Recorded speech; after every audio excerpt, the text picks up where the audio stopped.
Hey there, Brain Strength Coach Marty Wallner here. And today's conversation is how to stay calm in difficult situations. You may find yourself in a difficult situation when someone's saying something to you, or maybe you're experiencing something else that's making you feel emotionally flooded or dysregulated or even threatened. And what can you do in that situation to remain calm and have clear thinking? Now, after you watch today's module, you may want to further the conversation, and I'm always available to do that. Let's talk. We can have a one on one phone conversation. I've made my calendar available to you to find a convenient time. You can take a look at that at bit.ly/bebrainstrong. Now, when we're talking about trying to stay calm, it's helpful to know what's happening inside of your brain when you're feeling a certain something, when that emotion starts to rise. And what could potentially happen is the brain can have an emotional hijacking, where the emotional thinking and the emotional processing of your brain actually takes over the rest of your brain and limits the cognitive part and the clear thinking part of your brain. So when you're feeling intense emotion, either positive or negative, your thinking may become so overwhelmed by that emotion that perhaps you say things or do things that later may seem confusing to you, or you may even regret. And neurobiologically, what's happening is your brain again can become emotionally hijacked, taken over by the emotional dysregulation, where there's flooding of neurochemicals in the brain that actually cause you to behave a certain way.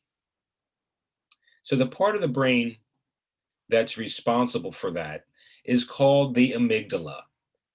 And so in your brain, you have an emotional storage, an emotional processing part of the brain called the amygdala. And this has been storing emotional memories ever since you were born. And so the amygdala in your brain actually is one of the first parts of the brain that takes in the incoming data from the outside world and processes that, reacts to that in 1/12 of a second.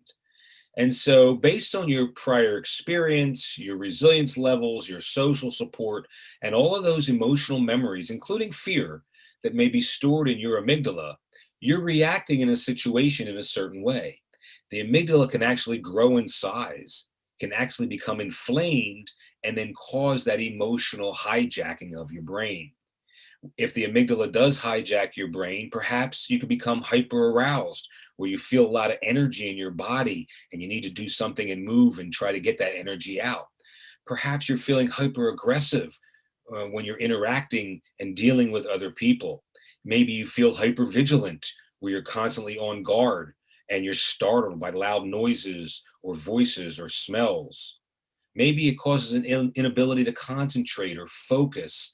And also, the amygdala hijacking can also impact the rest of your body and cause health problems. So, the idea is what can you do when you get into that difficult situation? You're feeling the emotions rise, and now you know that your brain can become hijacked by the emotional processing.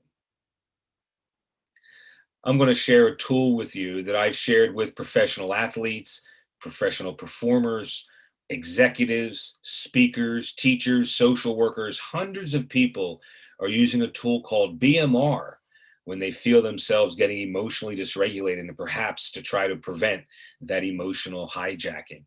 The first step of this tool, it's actually three smaller regulation tools put together for a very powerful, impactful tool. And the first step is to breathe.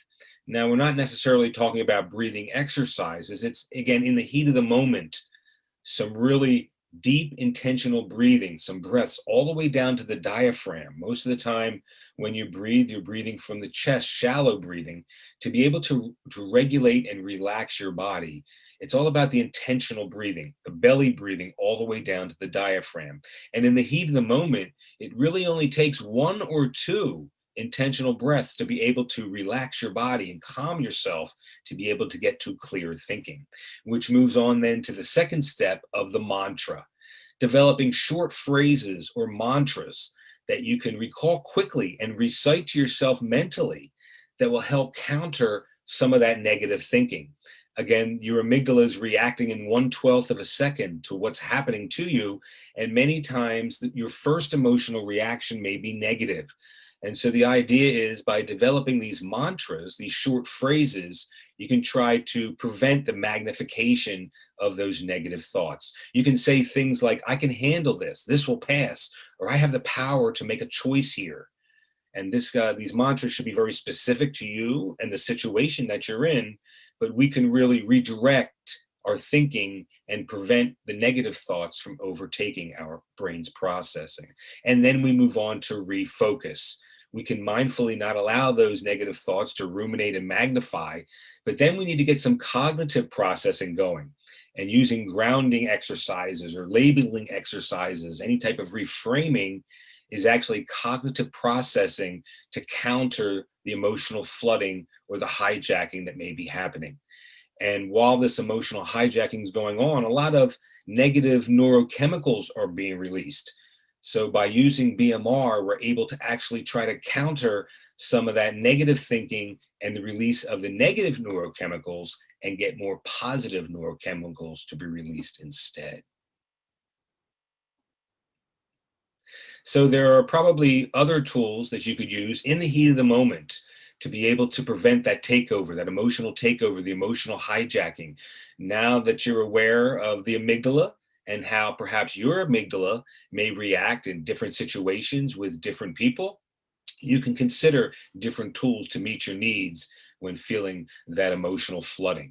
Now, you may want to further this conversation. We can certainly talk more about specific strategies and ways and tools that you can use, including BMR, to be able to get into that clear thinking place in your brain. So feel free to email me anytime at marty@mybrain.tools, or again, let's talk one on one. My schedule is available to you. Find a convenient time at bit.ly/bebrainstrong. Hope to talk again soon.